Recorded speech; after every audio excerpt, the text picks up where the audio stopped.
आप लोगों के लिए यही कहूंगा कि आप धर्म नहीं अधर्म के साथ हो, असत्य के साथ हो। माननीय अध्यक्ष महोदय, मैं कोई बात नहीं। माननीय अध्यक्ष महोदय, मैं एक बात कहना चाहता हूं। अधर्म की बात है, आप महाभारत की चर्चा जरूर करें लेकिन महाभारत न करें। हाँ। माननीय अध्यक्ष महोदय, राजस्थान एक कृषि प्रधान प्रदेश है। कृषि हमारी ग्रामीण अर्थव्यवस्था की नींव का मजबूत आधार है। क्योंकि मैं वो बात कह रहा हूं, मैं वहां नहीं गया कि कहां आया, मैं घूम करके 45 मिनट मेरे कहां गए। देखिए, ये सदन हमारी राजस्थान की जनता के लिए है, यह सदन हमारी योजनाओं के लिए है, यह सदन हमारी उनके लिए है जिन 8 करोड़ जनता ने हम सबको चुन करके भेजा है। हम उनका नेतृत्व कर रहे हैं और नेतृत्व करते हुए हमने किस तरह से आगे किया है आपका है, आप हमें बता सकते हैं। आलोचना समालोचना एक सिक्के के 2 पहलू हैं, लेकिन हम चाहते हैं कि हमारी ग्रोथ कहां से बढ़े, हमारा राजस्थान उत्कृष्ट राजस्थान कैसे बने, विकसित राजस्थान कैसे बने।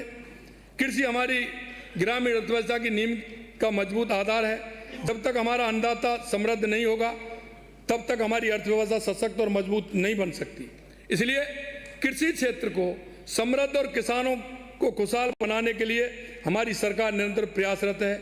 इसी का परिणाम है कि प्रदेश की अर्थव्यवस्था में कृषि का योगदान 35% तक पहुंच गया है और ये अन्नदाता की खुशहाली का संकेत है। अर्थव्यवस्था में कृषि का योगदान तब बढ़ता है जब किसान धरती का सीना छीनकर अन्न पैदा करता है, और ये तभी संभव हो पाता है जब उसे पर्याप्त पानी, बिजली मिलती रहे और उसकी बीज तथा खाद की जरूरतें समय पर पूरी हों। मुझे इस बात पर गर्व है क्योंकि मैं किसान भी हूं और किसानियत भी मैंने की है। मैंने स्वयं, जो किसान काम करता है वो शायद कोई भी काम होगा जो मैंने नहीं किया, मैंने वो सारे काम किए। खेतीबाड़ी को मैं अच्छी तरह से जानता हूं, इसलिए मैं अन्नदाता किसान को तकलीफ को समझ सकता हूं और महसूस भी करता हूं। और महसूस में करके हमारी सरकार ये प्रयास कर रही है कि हमारे किसान भाइयों को तकलीफ दूर हो, वे समृद्ध बने, उन्नत और खुशहाल बने। अध्यक्ष महोदय, ये किसान की सरकार है जो किसान के दर्द को समझ सकती है, महसूस करती है। क्योंकि कई लोग मैं देख रहा था सदन के अंदर, अरे मौसम तो देख लो भाई, किसान मुड़ासा जरूर बांधता है लेकिन ये नहीं पता है कि किसान मुड़ासा मूड पर साफी जो भी होता है वो कब बांधता है, वो या तो गर्मी में या सर्दी में। लेकिन भाई विधानसभा में ना सर्दी है ना गर्मी है, और उसमें मुड़ासा बांध करके ऐसे आ रहे थे कि भाई ये तो बिल्कुल पूरे किसान ही है। मैं कहना चाहता हूं अध्यक्ष जी, ये ढकोसला करने से किसान के दर्द को नहीं समझ सकते। किसान की वाहवाही ऐसे नहीं मिलती। किसान के साथ जमीन में जाकर के ये मुड़ासा नहीं, काम भी मिट्टी में करने पड़ते हैं, पैर भी मिट्टी में करने पड़ते हैं। लेकिन भाई सर्दी गर्मी का तो पता होना चाहिए ना कि किसान को कब आता है, कब वो जब गर्मी में काम करता है, सर्दी में काम करता है, मुड़ासा बांधता है। अरे मुड़ासा बनने से किसान थोड़ी बनते हैं। जाके पैर ना फटी वो क्या जाने पीर पर आई, जाकी पैर ना फटी बेबाई वो क्या जाने पीर पर आई। हमारी साफ नियत किसान हित की नीति के कारण इंद्र देवता की भी मेहरबानी भी खूब रही। प्रदेश में खूब बरसात हुई, बांध लबालब भर रहे हैं और किसानों के चेहरे खिल रहे हैं। अब तो बंसी वाले की कृपा से मावट भी शानदार पड़ गई है। पड़ी है ना मावट भी शानदार पड़ी है और ये अमृत की वर्षा भी हुई है। माननीय अध्यक्ष जी, हमारे यशस्वी प्रधानमंत्री श्री नरेंद्र मोदी जी ने भी अपने तीसरे कार्यकाल में पहला फैसला किसान के मान सम्मान और स्वाभिमान के लिए किया। क्योंकि जब तीसरा बार जब सरकार आई थी तो उन्होंने सबसे पहले देश के लाखों किसानों को पीएम किसान सम्मान निधि योजना द्वारा आर्थिक संबल देने का काम प्रारंभ किया था। पहले दिन उन्होंने तो इसलिए मैं माननीय प्रधानमंत्री जी को भी धन्यवाद देना चाहता हूं कि हमेशा उनके हृदय में किसान बोलता है। माननीय अध्यक्ष जी, मुझे यह कहते हुए भी गर्व है कि हमने संकल्प पत्र में प्रदेश के किसानों से वायदा किया, हम 5 साल के भीतर किसान सम्मान निधि को दोगुना करेंगे। अरे इसका जवाब तो मैं ही दे रहा हूं, तुम्हें कहने की जरूरत क्या है? मैंने 5 साल में कहा। अरे आपकी तरह थोड़ी हूं मैं। आपने लास्ट में अब कह रहे हैं ये नहीं हुआ, आपने ऑर्डर निकाल दिया क्योंकि बजट में कोई प्रावधान नहीं। दादाजी की कलम है, लिखते जाओ। लास्ट के उस समय में जब इनको पता है हम जा रहे हैं तो फिर कुछ भी ले जाओ, ये भी ले जाओ, अर्थव्यवस्था का कोई ध्यान नहीं, उसका कोई ध्यान नहीं। हमसे कहते हैं उनको पूरा करो। क्यों करें? तुमने कोई प्रावधान किया? तुमने कोई बजट किया उसमें? अरे घोषणा होने से थोड़ी होता है। अभी मैं बताऊंगा 2 साल के अंदर जो बजट घोषणा की उसमें कितना काम किया है। काम इसे कहते हैं, ये बता रहा हूं मैं आपको। ये नहीं हुआ हमारा। मुझे कहते हो गर्व है कि संकल्प पत्र में हमने जो किसानों को 5 साल में कहा किसान सम्मान निधि दोगुनी करेंगे, हमने 2 साल के भीतर ही किसान सम्मान निधि को 1.5 गुना कर दिया है। और मैं सदन को विश्वास दिलाता हूं कि हम इसे दोगुना करेंगे और करेंगे। डबल इंजन की सरकार द्वारा किसान सम्मान निधि के रूप में किसानों को 10,508 करोड़ रुपए सीधे किसानों के खाते में हस्तांतरित किए गए हैं, जो अपने आप में एक कीर्तिमान है। और मैं अध्यक्ष जी, यही नहीं, हमने किसानों की चिंता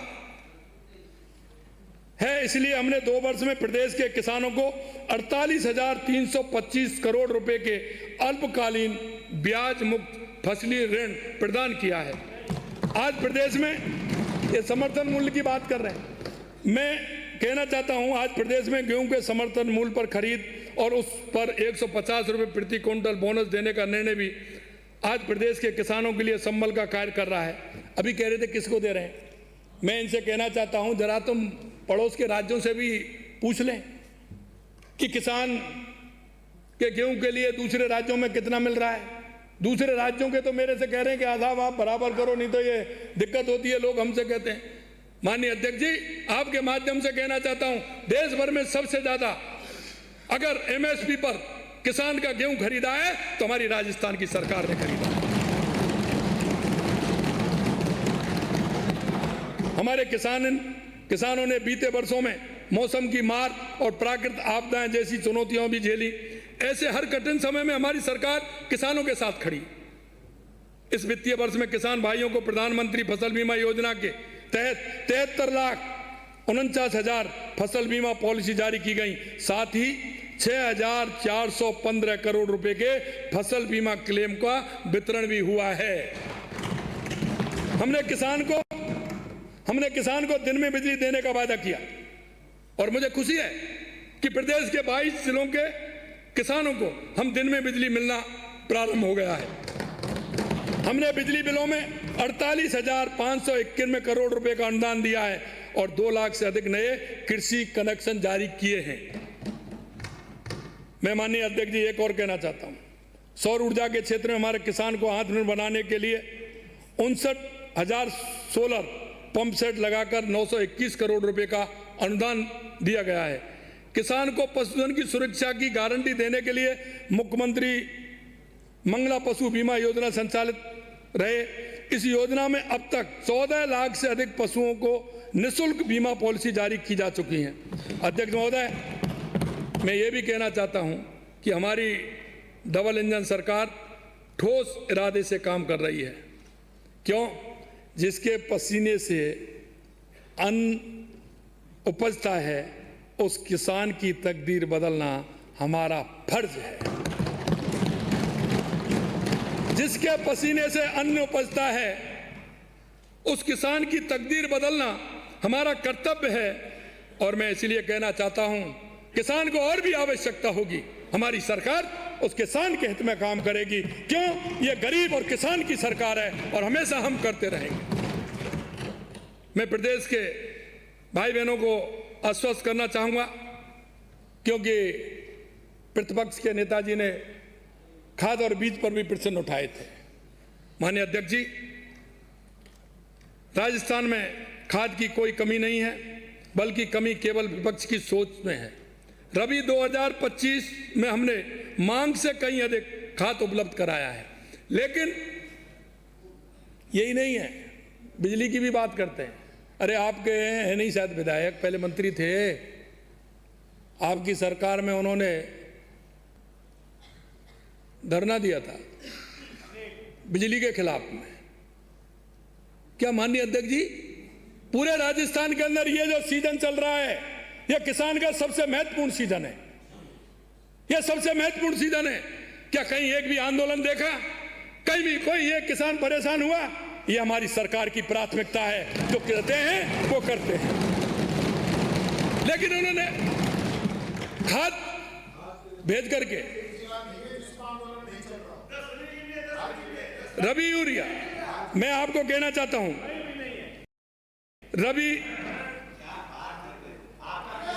रबी यूरिया 13,92,000। अरे हमको आप, अरे चल रहा है, अरे मैं एक बात कह रहा हूं, अगर चल रहा है तो कोई अखबार की कोई फोटो तो होगी, कोई कटिंग तो होगी, कोई कुछ भी तो होगा। अगर चल रहा है तो आपने कोई मांग उठाई क्या? आप कहां थे? आप सो रहे थे क्या? विपक्ष का कर्तव्य क्या है? हमें विपक्ष की भूमिका करनी चाहिए कि नहीं करनी चाहिए? कहां थे? मैं आपको कहना चाहता हूं माननीय अध्यक्ष जी, ये अध्यक्ष जी को दिलवा दो, ये रखा दो। मैं रबी में यूरिया जो मांग है वो 13,92,000 मेट्रिक टन है, 13,92,000 मेट्रिक टन, और हमने आपूर्ति कितनी की है? 16,99,000 मेट्रिक टन। रबी में डीएपी की 3,23,000 मेट्रिक टन, और हमने आपूर्ति की है 4,26,000 मेट्रिक टन। ये हिसाब है, कोई ऐसे बातों से नहीं होता है, बातों से नहीं होता है, बात तो कर सकते हैं। अब एक बात बताइए, विपक्ष में जब बात ही नहीं करेंगे, कोई मुद्दा ही नहीं होगा, कुछ ना कुछ करेंगे नहीं, तो फिर कैसे काम चलेगा? और मैंने कहा कि हमारे प्रतिपक्ष के नेता जो कोई आकर के दे देता है कि साहब आप ये है, अरे भाई आप उसका आंकलन कर लो, उसको देख लो। मैं ये कहना चाहता हूं माननीय अध्यक्ष जी, कोई भी मेरा, चाहे हाँ पक्ष का होगा या ना पक्ष का होगा, कोई भी विधायक अगर मेरे को फोन करेगा, 24 घंटे में मेरा फोन उसके पास वापस जाएगा, या तो तुरंत जाएगा, नहीं 24 घंटे में जाएगा। और आपने भी अगर किसी ने किया हो तो वो भी मेरे को बता दे।